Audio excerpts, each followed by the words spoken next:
President Trump's defense team wrapped up its opening arguments this afternoon, but the Senate impeachment trial may be far from done. A battle looms over allowing potentially explosive witness testimony. KCAL 9 political reporter Randy Page joins us now with that. Randy?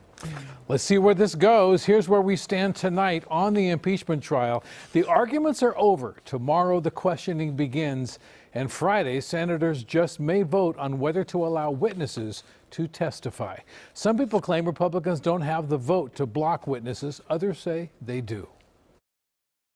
But we're going to be signing up millions and millions of registered independents. He may be in the political fight of his life, but tonight at a rally in New Jersey, Donald Trump told an adoring crowd things couldn't be better. Today, I had the best polls that I've ever had since being elected. But tonight, Senate Leader Mitch McConnell told Republican senators that as of now, he doesn't have enough votes to stop witnesses from being called to testify. If there's one moment that will be remembered by Republican senators in the impeachment trial of Donald Trump, this is likely it. If a president, any president, were to have done what the Times reported about the content of the Bolton manuscript, that would not constitute an impeachable offense. Alan Dershowitz's view on impeachment, that even if former National Security Advisor John Bolton is telling the truth, and President Trump said he wanted to continue freezing $391 million in military assistance to Ukraine until officials there helped with investigations into Democrats, including the Bidens, you can't impeach him for it. A constitutional theory so important to the president's lawyers that Jay Sekulow repeated it this morning in his closing statement. Let me repeat. Nothing in the Bolton revelations, even if true, would rise to the level of abuse of power or an impeachable offense. That is clear from history.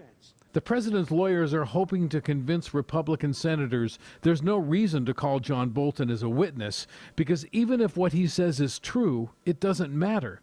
The president will be acquitted anyway. And I thought that Alan Dershowitz's argument last night was a really powerful one. That Republican Senator Josh Hawley got the message. But they haven't charged impeachable crimes, and they haven't charged impeachable conduct. I don't know that what Mr. Bolton may or may not have said really changes any of that. Are we really going to require the country to wait until his book comes out to find out information that senators could have used to make the right decision on conviction or acquittal?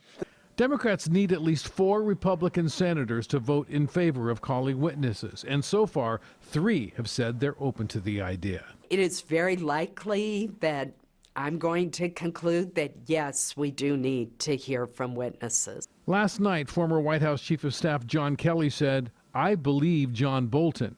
Rudy Giuliani chooses another word to describe him. He's a backstabber. The president's personal lawyer, who was not invited to defend him in the impeachment trial, had plenty to say about John Bolton. He never said to me, "I've got a problem with what you are doing in Ukraine."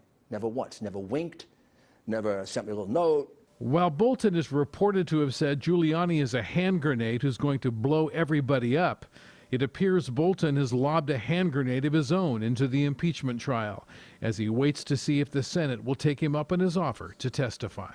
While we are creating jobs and killing terrorists, the congressional Democrats are obsessed with demented hoaxes, crazy witch hunts, and deranged partisan crusades.